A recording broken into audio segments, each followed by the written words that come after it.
Good morning. Thank you so much for coming out on this cold, snowy day. I have a feeling the applause will be louder when I'm finished because there are donuts afterwards. Speaking of clothes older than me, I just have to say I have nothing against sweaters from the 80s. The 80s were a fun time. Pretty awesome sweaters from then. So the other thing I should mention is, I've been going through a fair number of mental struggles lately, primarily because, maybe you can identify with this, a week ago I watched a football game, and I'm still working on getting over it. Okay. I'm Chris Hathaway, and I'm here to present about Day 4 of creation, and I am so excited to do that for you today. Isn't God good? I mean, it's one thing to look at what He made here on earth that He describes in the creation account, but when we look out in space and we see all the beauty, all the wonder, all the organization, all the sophistication, everything out there, all of that is summarized just with the words, "And He made the stars also." Gives you an idea of how amazing, how omnipotent our God is. So that's my family. My wife is on the right. She'd be here today too, but my son was invited to a birthday party as of yesterday. So we know what's more important, cake or watching Dad do his thing. She's usually here, but love her to death. That's my wife, Naomi, my son, John, and my daughter, Laura. I also have a book that I wrote a couple of years ago called No God, No Way, and it's available in the back. Many of you have it already because I did one of these a while back for this organization. The sign in the back says 23. It's actually 19. I just haven't changed the sign yet, so if that's something you're interested in, feel free. I am working on 2 more books right now, actually. One is going to be a kid's book. This is about 300 pages, but it's got lots of pictures. 300 pages, so I wanted to see if I could narrow that down to the super really important stuff. I'm working on the kids' book, and I'm also trying to boil this down to something a little bit more manageable for adults too, because not all of us have a lot of time to make our way through a book of that size. So I'm going to lovingly call it No God, No Way, the short and sweet version. So if that's something you want to keep track of, and if you want me to let you know when it comes out, I do have a piece of paper in the back if you want to write down your name and email address. I'd be happy to send you information when that's available. I promise not to spam you. I'll just let you know when it's available. But the title of my presentation is The Heavens Declare. The heavens declare the glory of God. The skies proclaim the work of His hands. And I like just kind of looking at this verse from Psalm, because what it says is the heavens are not just sitting out there doing nothing. They are declaring. In other words, you really got to close your eyes to what's out there in order to not see God's hand and what He did. And that's a plain reading of what's written in Psalm. But we're focused on Day 4 today, so let's just take a look at what God says about Day 4. And God said, "Let there be lights in the expanse of the heavens to separate the day from the night, and let them be for signs and for seasons, and for days and years. And let them be lights in the expanse of the heavens to give light upon the earth." And it was so. And God made the 2 great lights, the greater light to rule the day, and the lesser light to rule the night, and the stars. And God set them in the expanse of the heavens to give light on the earth, to rule over the day and over the night, and to separate the light from the darkness. And God saw that it was good. And there was evening, and there was morning, the 4th day. So on the 4th day, God made all the stuff we see in the sky that gives off light, whether you're talking about the moon, whether you're talking about the planets, whether you're talking about the stars or the other galaxies that we see in deep space. And so my idea is, I just want to take you guys through a guided tour of what God made on Day 4, and in the process, sort of share some of the things that I've found being a science teacher that point to these things having been made in the recent past, as opposed to the billions of years that we hear about from everybody else.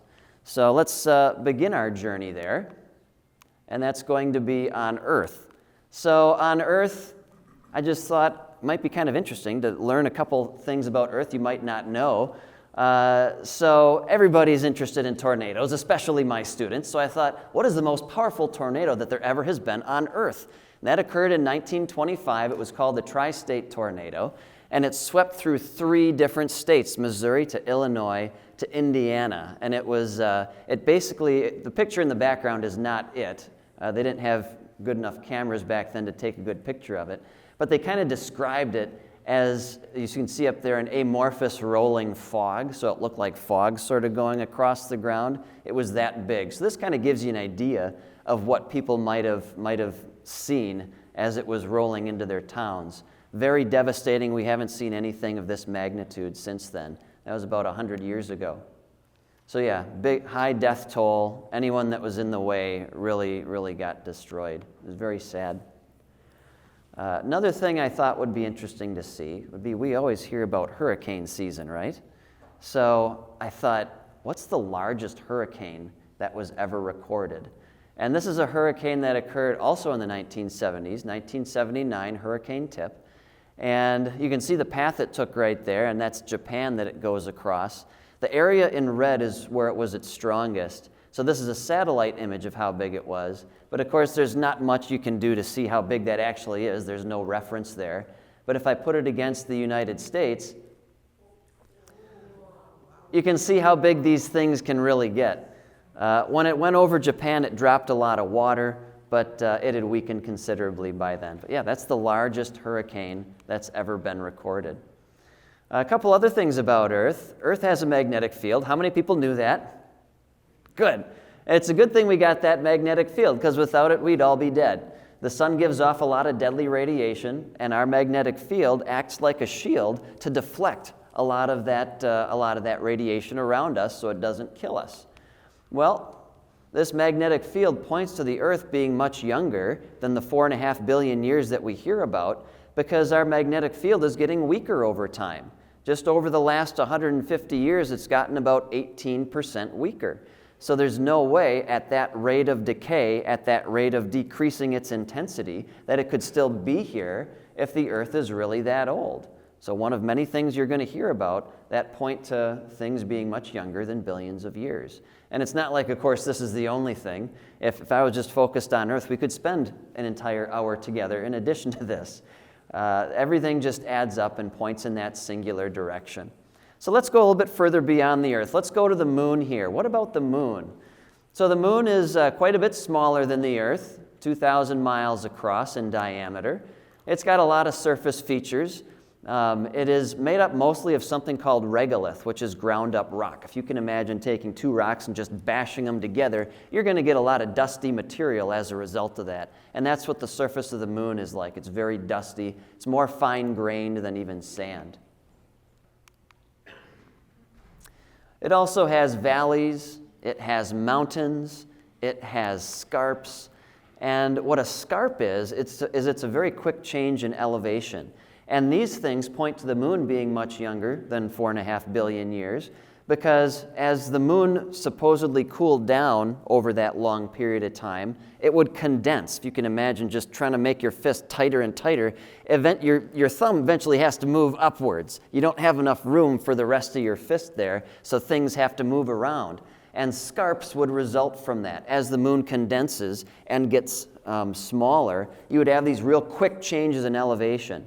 So the interesting thing about these scarps is that they're still there. Because if the moon really is billions of years old, these should have long since stopped. They should have been wiped out by all the meteors and all the craters that they've had since that time.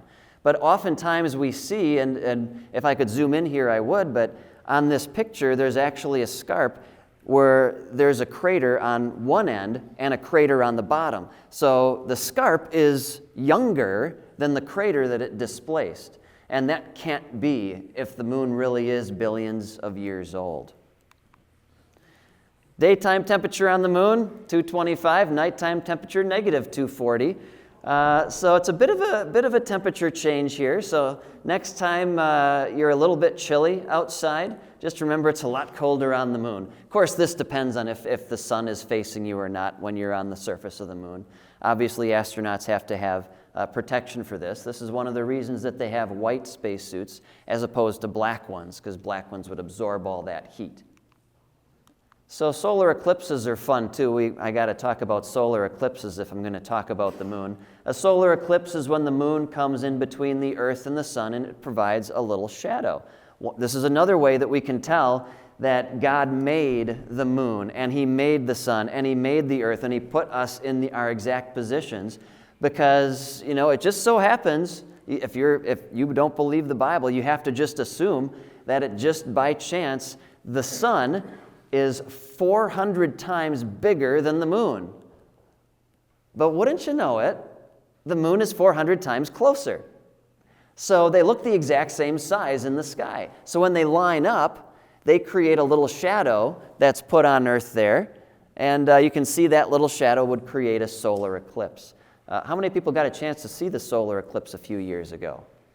A good number, yeah. It's a very rare event, and these are the paths that the most recent ones have taken. You can see two of them cutting straight across from the top left to the bottom right. One was in 2017, the other will occur in 2045, and then the one going from bottom left to top right, that was the one in 2024. So yeah, these are very rare. It was very odd that we'd have two so close together like that. So yeah, the 2040s is the next time we're going to have the opportunity to see these. I was able to skip out on a day of school to be in the path of total eclipse. So my wife and I drove down to Missouri, and this is what it looked like at about noon, and this is about what it looked like at 12:01. So yeah, it looks really interesting. It's not like completely black. The horizon still looks kind of like it's dusk. But I'd encourage you, if you get the opportunity, get yourself in the path of total eclipse from these things, and it's quite a sight. All right, so that's the moon. And I would like to welcome you aboard my own personal spacecraft. This is called the USS Hathaway. And if you believe I'm making this up, go ahead and Google it. Here's a picture and another. You are going to be boarding the USS Hathaway. I'm sorry, you have no choice. You're in the church. We are here right now. And if you want donuts, you have to board. So we're boarding the USS Hathaway, and we're doing that because we're going to be exploring not just the Earth, not just the moon. We're going to look at all the planets of the solar system. And in addition to that, we are going to take a look at stars and galaxies out in deep space and just kind of see what we see here. So if we want to do this reasonably and get there before my time is up, we have to get a special spaceship that can do that for us. And that's what the USS Hathaway is for. So you can see it, we're right underneath Earth right there in our little ship. Our first stop is going to be planet Mercury. So this is known as the rocky planet. You can probably guess why it's known that way. It's about 38% the size of the Earth. So it's bigger than our moon, but it's much smaller than the Earth itself. Now the temperature on Mercury is pretty warm.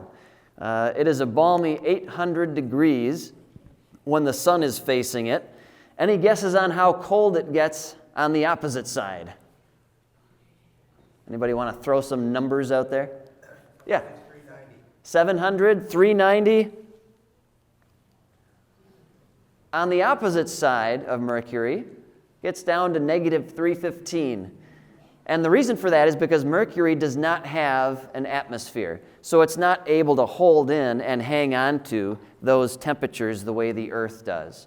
So you get these huge variations. That's why we have such a variation with the moon. There's no atmosphere to hang on to that.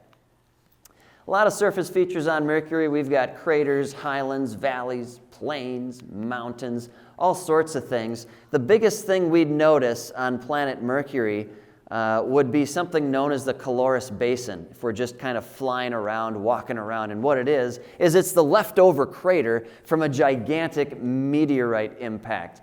And you saw how small Mercury is? This crater is the size of Texas. So yeah, if you're walking around on Mercury, taking a look at what you're seeing there, this is the biggest thing that we would notice. Now, when we look at Mercury, one of the other things that we find is it has these bluish hollows. These are things, and this is a true color picture. These are gases that are escaping from different parts of this planet. And so these are basically unstable gases, and they're released anytime a piece of a comet or a meteor impacts the surface of Mercury. And it kind of brings those unstable gases to the surface where they evaporate and sublimate out into space. But the thing is, folks, if Mercury has been around for billions of years and subject to these impacts for billions of years, it should have no more of this volatile material left. And yet there it is, staring at us, smack in the face, saying Mercury isn't that old, folks. All right, so we're done with Mercury. We're going to head to our next planet, and that is going to be Venus. Interesting thing about Venus, back in the day, before we actually went there, people thought, Venus is about the same size as the Earth. It's actually our closest planet. It's even closer than Mars. And it's a little bit closer to the sun, so maybe this is a place where we could, kind of hang out and sort of have summer vacation all year long. But when we actually visited Venus, we found out it is definitely the hot planet. We're going to find out how hot it is soon. As mentioned, it's almost the exact same size as the Earth. And I think we all recognize this painting. You might not know Venus is a part of this painting right here. And right here, this is Venus. When Van Gogh painted this, I don't think he knew this, but the biggest star in Starry Night is Venus right there. So next time you see that picture, recognize that's actually planet Venus. Kind of cool. So this is an actual picture of the surface of Venus taken by a Russian spacecraft. I suppose if the Russians are good at anything, it's knowing how to deal with extreme temperatures. And Venus is exactly that. So they were actually able to capture these real images from the surface of Venus. The lander didn't last long. It took these and then basically got fried by the sulfuric atmosphere. But this is an actual picture from the surface of planet Venus. It's got the longest channel in the solar system, unbroken channel, 4,000 miles long. Used to be a sulfur lava river from the lava flows that occur on Venus. And you can probably see it starts up here, and then it follows this little path, and it's easy to lose it right here.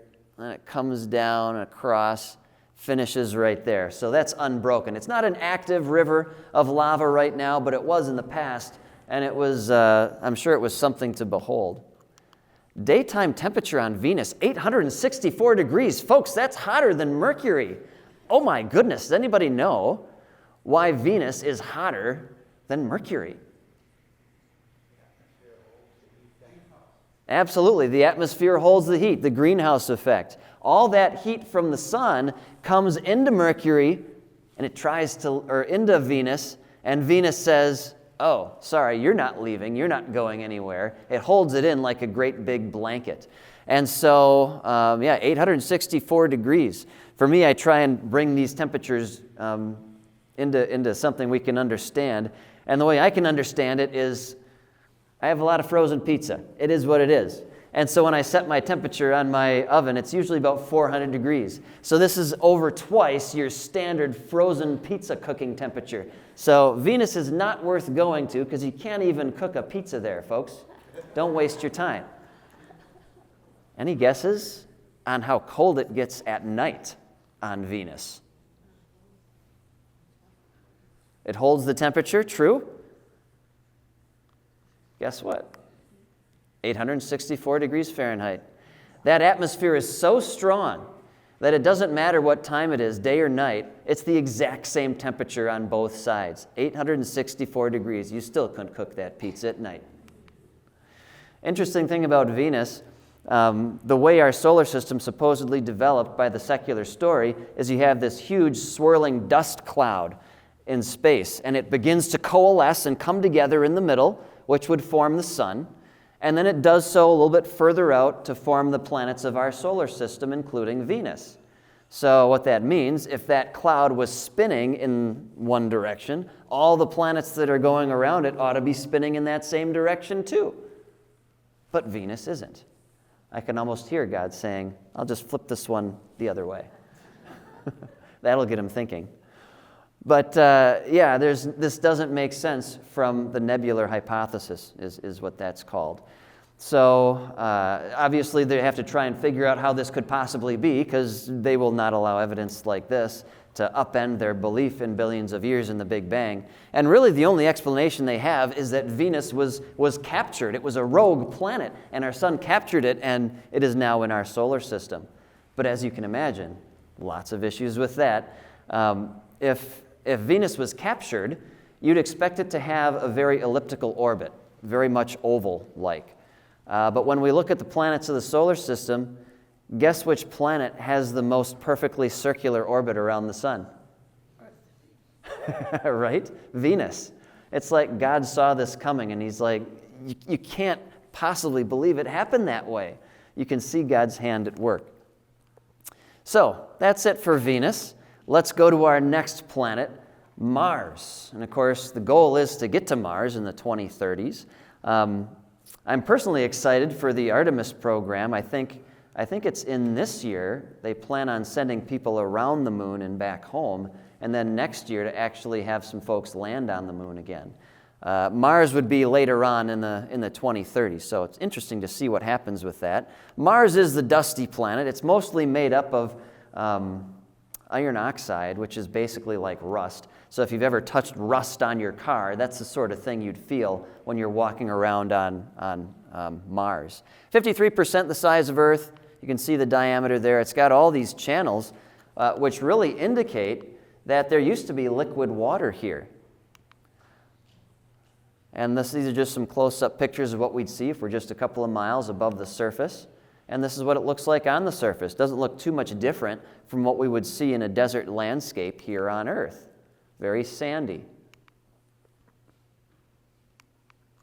And here's Olympus Mons. This is the largest volcano/mountain in the entire solar system. It is 14 miles high. It's something known as a shield volcano. So typically when we think of volcanoes, we usually think of them going something like this. Very violent, right? Shield volcanoes are different. They basically go, bleh. And the lava just sort of bubbles out and goes everywhere. And that's what Olympus Mons was. But yeah, 14 miles high. And you can see the difference compared with Mount Everest right here. This is Mount Everest. This is Olympus Mons. And these are some of the larger volcanoes from Venus. So yeah, by size comparison there, my goodness. And that's how big it would look if it was on Earth right there. Right about there. I think I'd probably shift it to California. But anyway, moving along. So Mars has 2 moons going around it, Phobos and Deimos. And these are supposedly left over from Mars's formation. But the orbits that we see them have, they are unstable.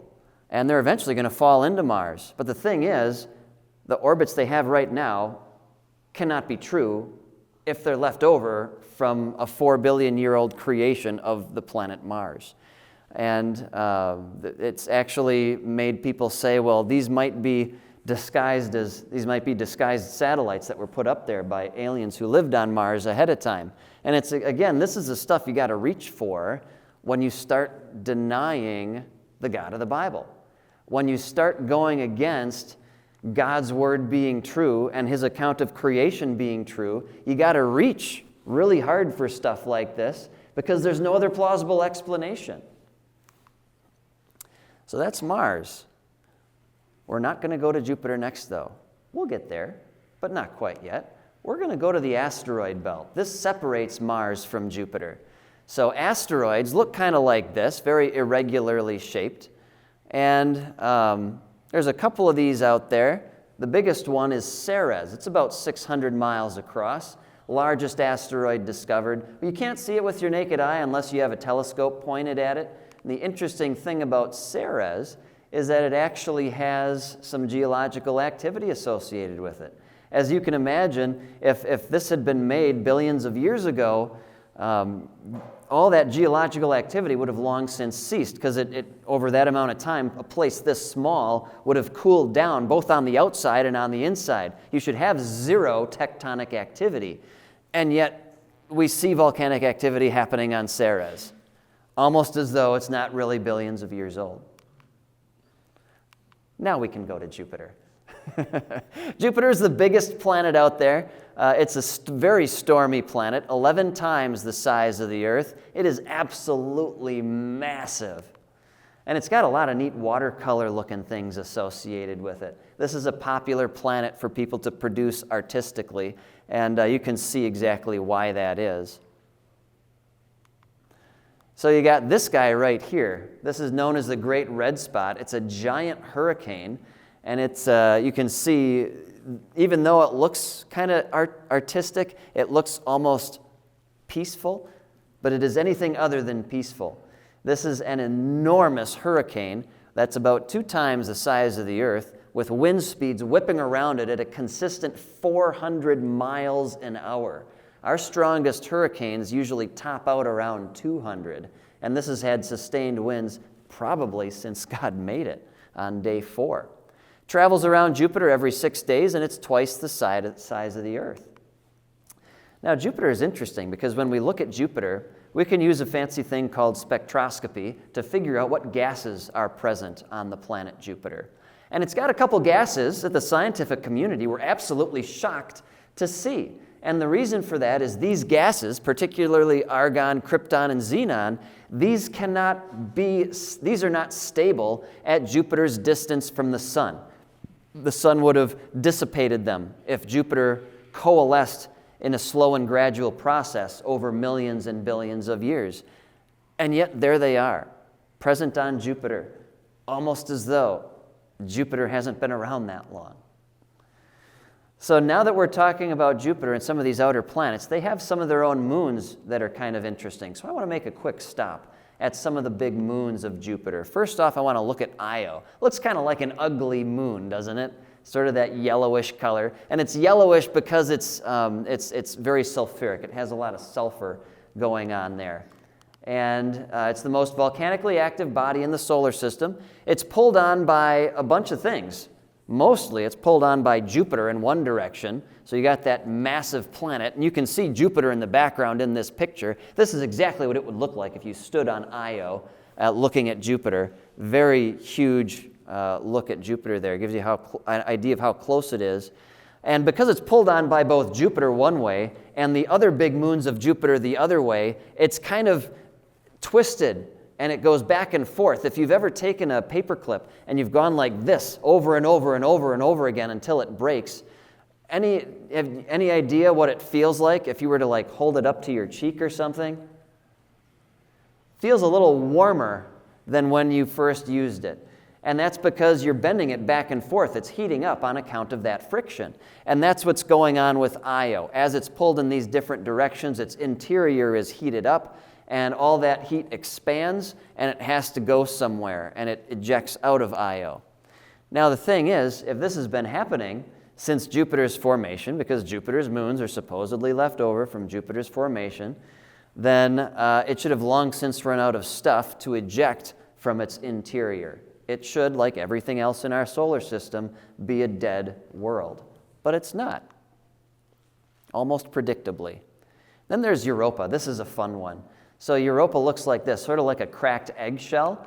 And this is one that people are really interested in because they think there might be some water underneath the ice here. The white part on this picture is ice. The red is thought to be mineral-rich water that oozed up from underneath the ice and sort of froze on the surface. Now, this is sort of a picture of what they expect to find if we go to Europa one day. You got that ice there, and they think there might be liquid water underneath that ice, so then they think maybe we'll find life down there. Of course, life only comes from God. That's something we absolutely know for sure. The law of biogenesis, life comes from life. So I would not expect to find life there unless God made it there, and it sure seems like from the creation account, his focus was on creating life on earth and not other worlds. He created earth to be inhabited. I don't think he created Europa to be inhabited. But I don't think we should get ahead of ourselves when we look for this water because, this ice covering, here it looks like it might be a couple of feet, but it could be hundreds of miles. I kind of doubt we'll reach the ice, but it sure would be interesting to see what it would be like under there. Okay, moving on to many people's favorite planet, and that's going to be Saturn. So Saturn is a gassy planet. As you can guess, it's made up of a lot of gas. And it's yellow, and typically when we see yellow in space, that's an indication of a lot of sulfur. So there's a lot of sulfur on planet Saturn. 9 times the size of the Earth. Jupiter is the biggest planet in the solar system, but Saturn really isn't that far behind. It dwarfs planet Earth, as you can see. Its rings consist of lots of particles of ice or ice-covered rock, and they range in size from less than an inch across to several yards across. Most of the stuff going around Saturn is smaller as opposed to bigger. And of course, if we're going to stop by Saturn, we got to spend an extra amount of time talking about its rings. Its rings are not just one giant ring that's orbiting Saturn. It's actually made up of lots of tiny little ringlets that are going around Saturn. Now, these rings are supposedly left over from Saturn's formation billions of years ago. So, just like everything in our solar system, they ought to be orbiting in the same direction. One of these ringlets is not. How does that happen? And the answer is it doesn't. It can't happen realistically. The only way that happens is if it's created, if it's made by an all-powerful creator who has a creative mind and probably has a good sense of humor. So a little bit better description of the rings there. These are false color images to give you an idea, a little bit easier to see some of those little ringlets. But a couple other things about these rings we need to point out. When we first visited Saturn, I believe it was in when we first visited Saturn from the Voyager probe in the 1970s, but later on we actually went there in a mission called the Cassini-Huygens mission. I think it was in 2015, it might have been 2012, somewhere in there. And we actually sampled some of the ringlets, some of the little rocks that make up Saturn's rings. And of course, in order to sort of understand this next point, I want you to imagine something. Imagine you're at home and you clean off your dresser so it's perfectly clean, nothing's sitting on top of it. And then you don't touch it, you don't do anything for a full year. What's it going to be like after that year? It's going to be very dusty. There's a lot of dust in the air. Well, the same thing's true in space. So we've got all sorts of micrometeorites, we've got space dust, we've got debris left over from comets. So these rings, which are primarily made up of ice, should be contaminated quite a bit if they're left over from Saturn's formation, or even if they're hundreds of millions of years old. But when we actually examined these rocks and looked at them close up from this mission, they are absolutely pristine, almost as though they haven't been there that long. Imagine that. I mean, it's like you just know intuitively that if you come home and your dresser is clean, you know someone cleaned it. You know it hasn't been sitting like that for 1 billion years. Same thing is true here. If you came to this meeting today thinking and hoping that I was going to give you a whole bunch of sophisticated equations that point to how God created everything, I'm sorry to disappoint you. But the thing is, we don't need fancy equations to do that. This is all just a very straightforward observation of what's right in front of our faces. Average density of Saturn is 0.69 grams per centimeter cubed. You don't need to remember that number, but you probably should know that water's density is 1. So who knows what this means about Saturn? Fun trivia fact. Saturn floats, absolutely. So next time you're at a trivia night, if it comes to astronomy, this might come up. Which planet would float on water? That would be Saturn. If you had a gigantic bathtub and you wanted to bring a planet with you, you'd want to pick Saturn. All right, Saturn's got a couple of moons too. First one we'll take a look at is Enceladus. So Enceladus is an interesting case here. It is actually the most reflective body in the solar system. So when we look at Enceladus, it's mostly kind of this icy whitish color.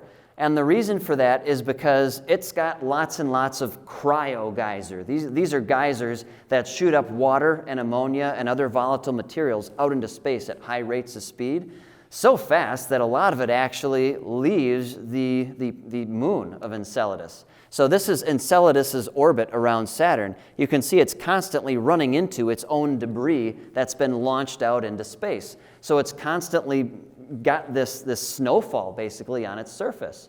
It is extremely icy. So if you want to know what the iciest planet is, or iciest moon, you want to find a place where you can skate around for as long as possible, look no further. Transport yourself to Enceladus. These are primarily occurring in the South Pole, but they do occur in the North too. Titan, though, is the biggest moon of Saturn, and this is something I want to mention a little bit here. So Titan, you can see, is sort of hazy there. And the reason for that is Titan actually has a stable atmosphere. It's the only place in the solar system that's a moon that has a stable, strong atmosphere. It is a nitrogen atmosphere, which is actually nitrogen is the most prominent element in our own atmosphere, and it creates different weather there, just like our atmosphere creates different weather here. It's got wind and rain, but this is not the wind and rain we're used to here. It's made up of methane. And I don't know how well you know what methane is, but when you pass gas, that's methane. So you can probably guess you don't want to get yourself transported to Titan. It would not smell good. So interesting thing about this, though, if Titan was millions and billions of years old, the scientific community expected to find the surface just absolutely covered all the way with an ethane lake, because that's just what would happen by that scenario if its atmosphere has been in existence for that long and constantly raining down on itself. But that's not what they found. They found rivers with very little erosion. There aren't many craters. It lines up perfectly with exactly what we'd expect from the biblical perspective, opposite what they expected going into it from the billions of years perspective. All right, let's take a look next at Uranus. There are different pronunciations of Uranus, and I hear most people call it Uranus, which is fine, but if you go by the Greek, or I suppose the Roman pronunciation of it actually is Uranus. So that's the way I'm going to say it. You learn to embrace this stuff when you're teaching it in class instead of trying to stop everybody from giggling when you get to this planet. So we're going to embrace Uranus here today. Uranus is 4 times the size of the Earth, and it rotates on its side. That's interesting. It actually rotates vertically like this, and its rings are vertical too. Interesting thing about Uranus is it has a magnetic field, and because Uranus orbits vertically like that, it extends outward sort of like a corkscrew. You can see it sort of looks like this if you could envision it out in space, and that stretches back a long ways. I think it even goes all the way to the orbit of our next planet, which is Neptune. But Uranus spins on its side, and this can't happen again if our solar system is the result of this swirling dust cloud. Everything in our solar system ought to be spinning and orbiting and rotating in the exact same direction, but it's not. Yet another planet that isn't. So, of course, the scientific community says, well, maybe there is a giant impact that turned it over like that, but you run into a lot more issues than that solves, because then it would not be stably orbiting that way. It would be going back and forth kind of violently. Furthermore, the moons that they say are responsible for this are not nearly big enough to do so. We're going to visit one of those moons. So this, for the longest time, I was calling this Titania, but our school did a play, Midsummer Night's Dream, and I found out that it's actually pronounced Titania. So going forward, I'm pronouncing it the correct way. So this is Titania, moon of Uranus. It's got a great big canyon right here, and you can see it right there. So this is absolutely massive, even longer than the Grand Canyon on a small place like this. And as I mentioned before, these moons of Uranus that are supposedly responsible for knocking the planet over, their combined mass is just way too small for anything like that to have occurred. So, enough with Uranus. Let's move on to Neptune, which I would call the windy planet. And it's pretty interesting to see how windy this is. These outer planets are large, compared with the Earth, not large really compared with Saturn and Jupiter. So you can see how big it is right there. Great dark spot, this is similar to the Great Red Spot. For a while, people were panicking because they thought the Great Dark Spot had disappeared on Neptune, but it reappeared a little bit later. It seems like the Great Dark Spot kind of goes through different phases based on whether it's summer or winter in that hemisphere of Neptune.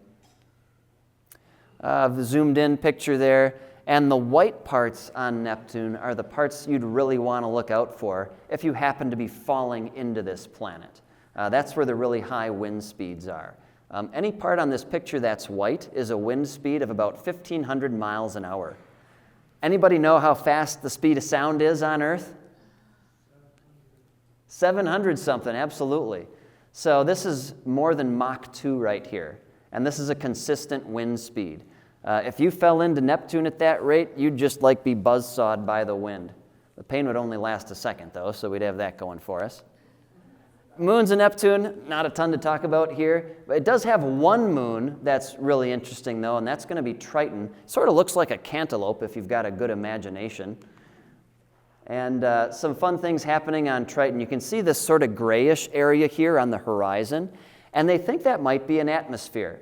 They're not sure if it's definitely an atmosphere or not, and it might not even be stable. Definitely not as strong as the one on Titan.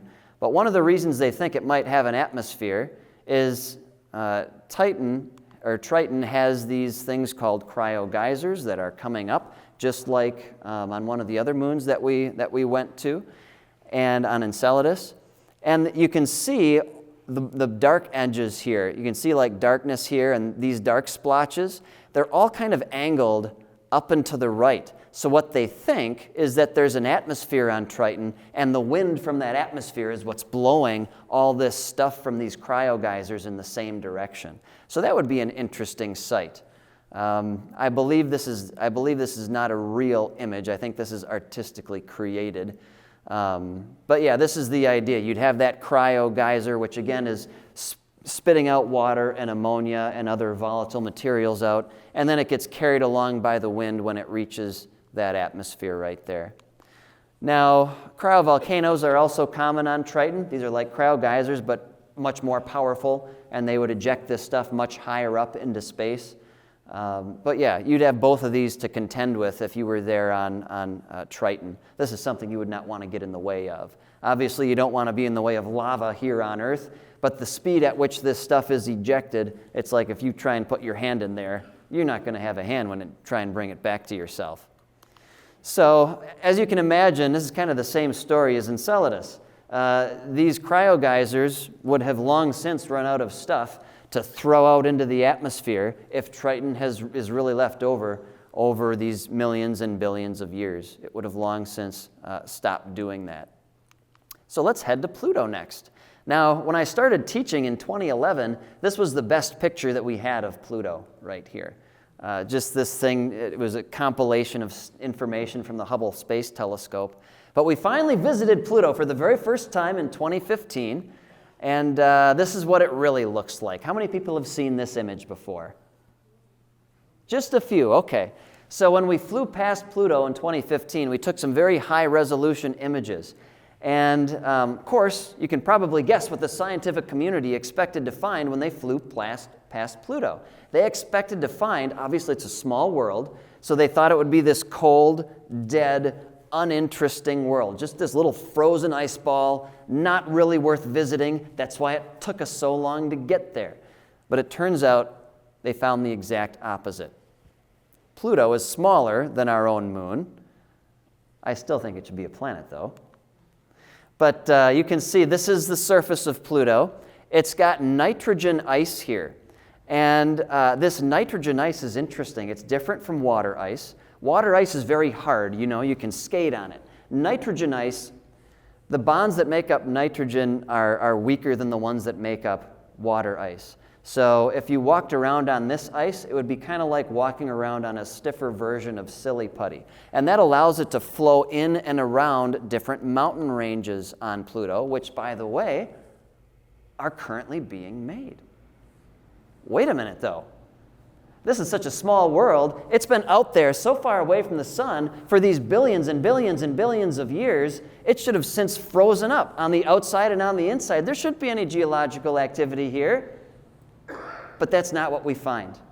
A straightforward interpretation of what we see on Pluto points exactly in the direction of what the Bible teaches, that God made this on day 4, just about 6,000 years ago. It's got pits. It's got cryovolcanoes, and I encourage you at some point, just type into your Google machine, type in high-definition images of Pluto, and you'll see some amazing pictures of what Pluto is really like, not the least of which is this one. So this was an image that was taken as the spacecraft was flying past Pluto. So you've kind of got the sun in the background here, and these are mountains. These are mountains of water ice that are currently being made. When you've got less gravity on a place like Pluto, that ice can ascend much higher than on Earth, where we've got much stronger gravity. So you could actually, if you're really good at skating, go to Pluto and skate down one of these babies. There's not much gravity there, so you probably won't get hurt. Should be a good time.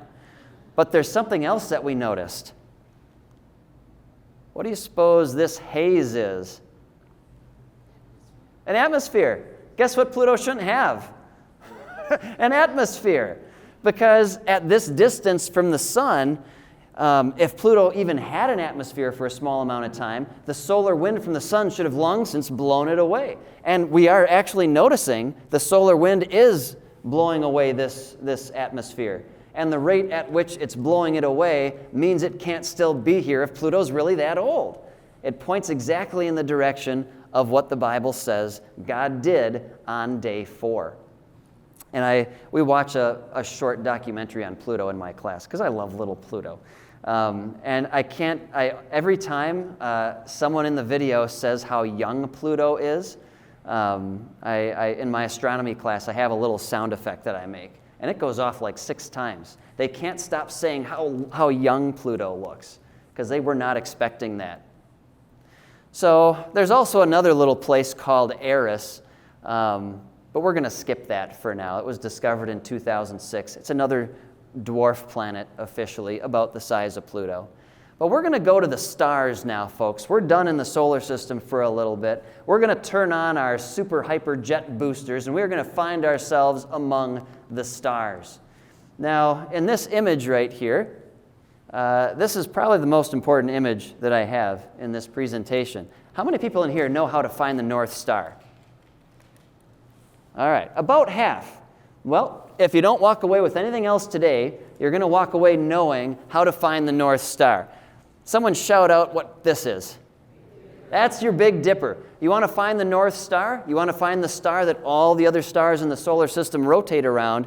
You find your Big Dipper, follow it up in a straight line, and you'll find the North Star right there.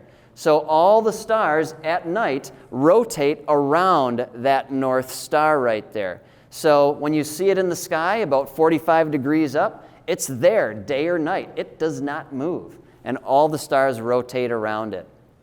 But just to give you an idea of how big some of these stars are, imagine this. All right, here's the Earth. We're going to shrink the Earth down. You can see the planets of the solar system. Now let's take Jupiter and shrink it down to that size. So, and this is something bigger than the sun. This is the star Sirius, which is actually the brightest star in the sky. And let's take Sirius and shrink it down. Look at how big some of these get. So let's take this guy, Aldebaran, and shrink him down. And then let's take this guy, Betelgeuse. You might know that from the constellation Orion, and shrink him down. These are the largest stars that we are aware of, and these are stars, a part of our own Milky Way galaxy. And just to give you a kind of a further description on how big they are, here's our sun. Here's the largest star that we know about. So this is absolutely massive. This would go, I think, beyond the orbit of Jupiter. But the thing is, when we look at stars, we see blue stars out there. You might see some of them at night. If you're familiar with the constellation Orion, it's got a great big blue star called Rigel in it. And the thing is, these blue stars should not exist because they burn through their fuel so fast They can't still be here if our universe is really billions of years old. So, of course, the scientific community says, well, they're still being created, and that's why we still see them. They're being made in front of us. But we never actually observed that, and it actually prompted Neil deGrasse Tyson to say this: the scary part is that if none of us knew in advance that stars exist, frontline research would offer plenty of convincing reasons for why stars could never form. And the reason he's saying this is because he knows about the second law of thermodynamics. So the laws of thermodynamics are extremely well established, and I want to talk a little bit about them and what they have to do with star formation here. After all, God says He created the stars, so what is it about the star formation? So when we look at the second law of thermodynamics, we're going to skip the science-y talk here. Basically, it's the law of entropy, which basically says when you have something that is disordered, it is not naturally going to make something that's orderly. Here's one way to understand. If you were to randomly throw bricks, some to the left and some to the right, which of these orientations is more probable, the left or the right? The right. You throw them randomly, you're going to get a random result. You're not going to get organization just coming out of randomness. And that's what the second law of thermodynamics is all about. In order to get order, you need to do work on that system to create that order. So if you start with an orderly block of ice and then it melts into a disordered puddle, it doesn't matter how long you give it. It doesn't matter what you change about the temperature.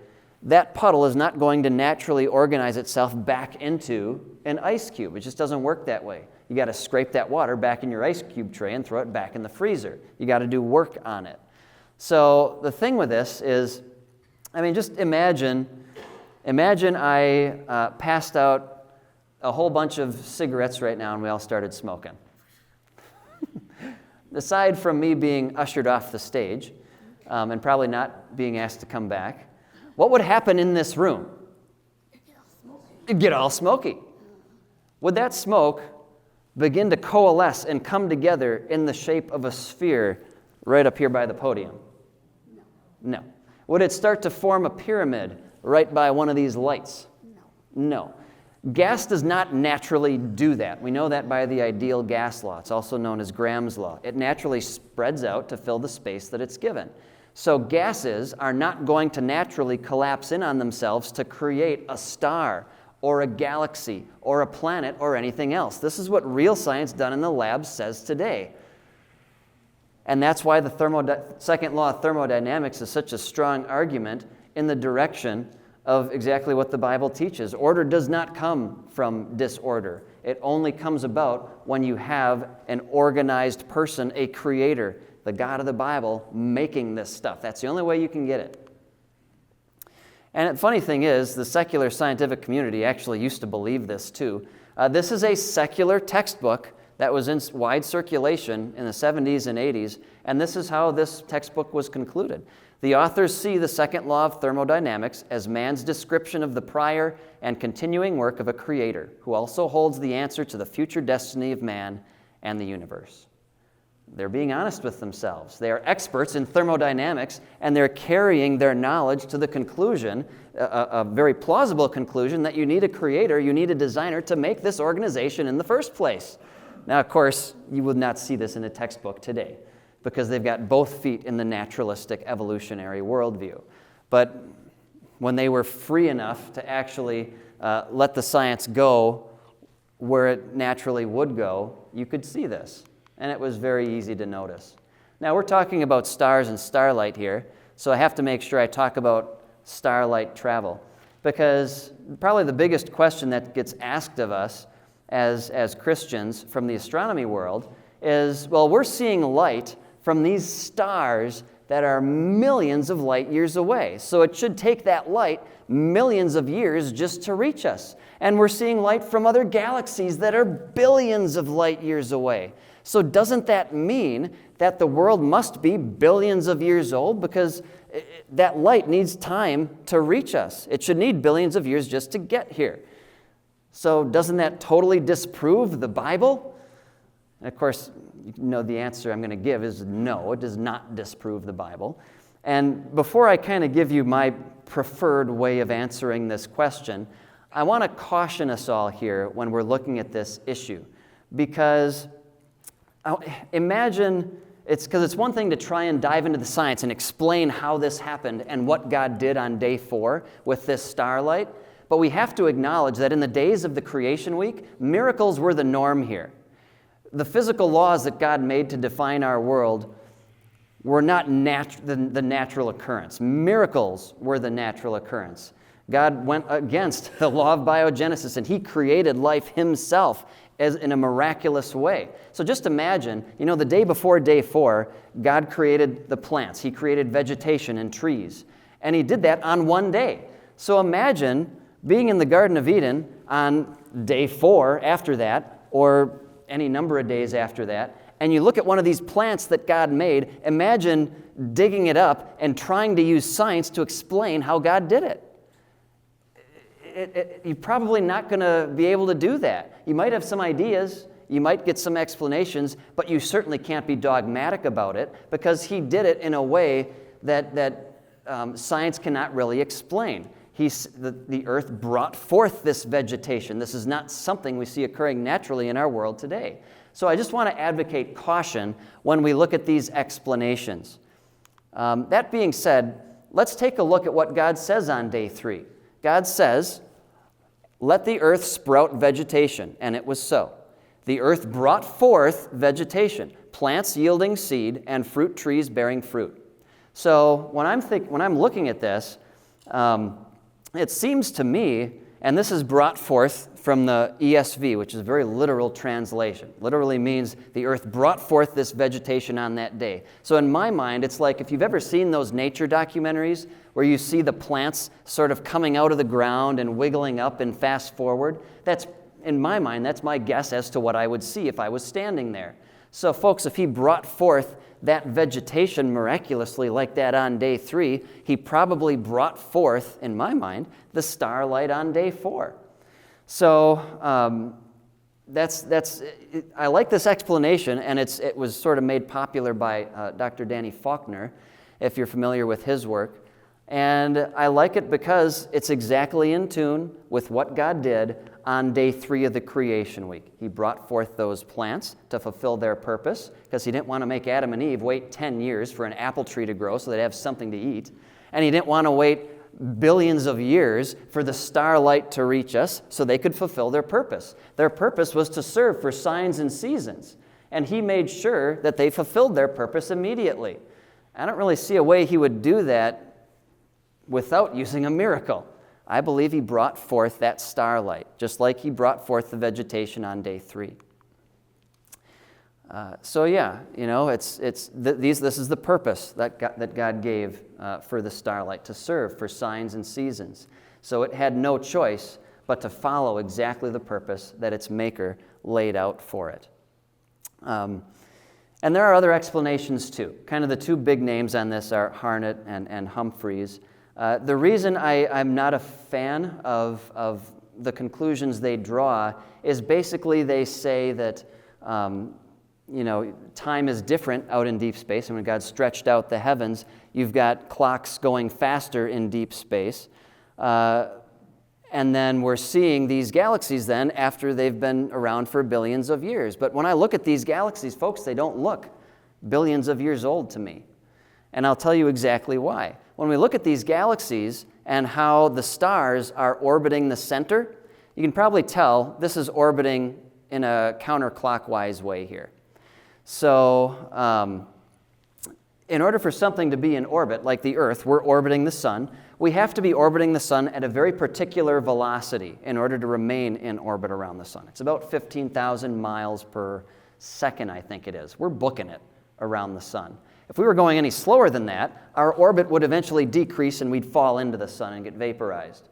If we were a little bit faster than that, our orbit would grow and grow and grow until we got launched off into outer space. So you got to be orbiting at a very particular velocity. And when we look at these galaxies, every single one, if you're wondering which one this one is, this one's actually in the Big Dipper. It's called M101, the Pinwheel Galaxy. And when we look at these galaxies and how they're spinning, Every single galaxy we've observed, the stars on the outside are going around too fast. They are faster than the orbital velocity they need to have in order to be in a stable orbit for billions and billions of years. So when I look at these galaxies, they don't look billions of years old to me. If that amount of time had elapsed, all those stars would have flown off by now. It's like going through a puddle on your bicycle. The water just flies right off. And these stars should be no different. So, I think they're just in the process of flying apart. But if they're 6,000 years old, that's not enough time for them to really have flown apart by now. It's enough time for them to kind of start that process. So again, when we look at this, this is exactly what we'd expect to see if these galaxies really are that age. Now, of course, the scientific community has their own response to this, which is, of course, dark matter. Anybody heard of dark matter before? Okay, yeah. So dark matter is this material, and because they need a way for these galaxies, because this is not a unique thing to this galaxy. Every single galaxy we see in space has this same issue. The stars are going around too fast on the outside for them to still be there if the galaxies are really that age. So they have to throw in some extra gravity that can corral and hold on to these stars for that amount of time. And that's where dark matter comes in. It's extra matter that we can't see that's providing the extra gravity for these galaxies to stick together like this for that long. And it's within the galaxy, and it surrounds it in a big halo. And this is not some small fudge factor. All the stars, all the matter that we see in galaxies, there has to be about 6 times that amount in dark matter form for this explanation to be valid. So it's not like this is just some small fudge factor. But it does kind of make me wonder if they'd believe in that, if they didn't have a billions of years worldview to prop up. And I got this gem. I know I'm getting low on time here, and I'm going to wrap up shortly. But I got, because it's not just dark matter. I was losing track because there's dark energy, there's dark molecules, there's dark flow, there's dark a million different things now, because they have to keep patching up these inconsistencies that the evidence and observations have with the Big Bang idea. So I was losing track of all this stuff, and so I just typed into Google one day, dark stuff in space, hoping it could enlighten me on what else that I was missing. And I got this gem. Sometimes you type things into either a AI engine, and you get some absolute gems. Talk to Dave afterwards. He did some fun stuff with ChatGPT on this, and he got some fun results. So this is what Google gave me. This was before AI was a thing. Over 80% of all matter in the universe is made up of material scientists have never seen. It's called dark matter, and we only assume it exists because without it, the behavior of stars, planets, and galaxies simply wouldn't make sense. A little revealing, isn't it? And the sentence is true, but I'd like to add just something to it. Without it, the behavior of stars, planets, and galaxies simply wouldn't make sense in a billions of years old galaxy that was made by the Big Bang. Otherwise, if it was made exactly the way God lays out for us in the 4th day of creation, folks, you don't need these fudge factors. You don't need dark matter. You don't need dark energy. You don't need dark fluid. You don't need dark flow or dark molecules or any of this other dark stuff that they make up in the astronomy world. All you need is what God made. All right.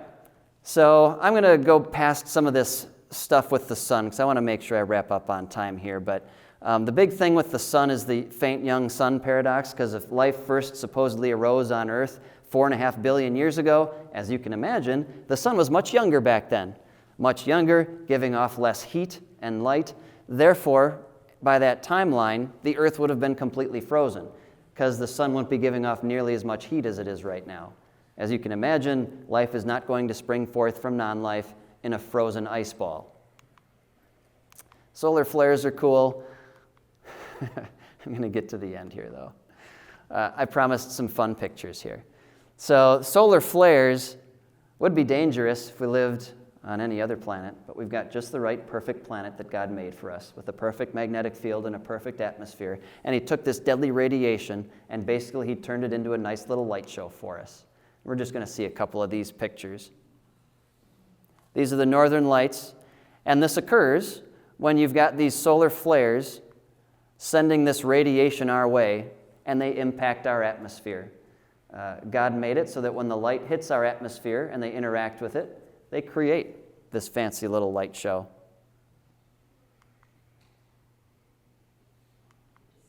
That's a good one. How many people have seen the northern lights over the last couple weeks or months? Yeah.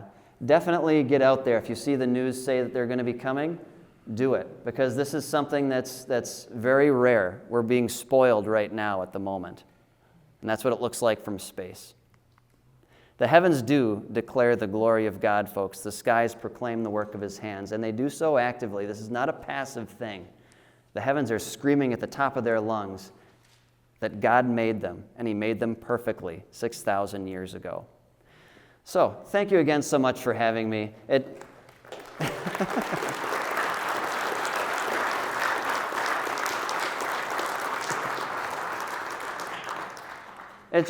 fills my heart with such satisfaction to see folks who are really interested in this stuff and seeing not just that God made it and taking his word for that, but seeing that it's backed up by really what he gave us. And again, a lot of people try and say that they discourage people from going into science. They discourage their kids from going into science because they don't want that to affect and wreck their faith. But folks, God wants us to look into science. God wants us to look at the stuff he made because it gives us a much better appreciation for what he did.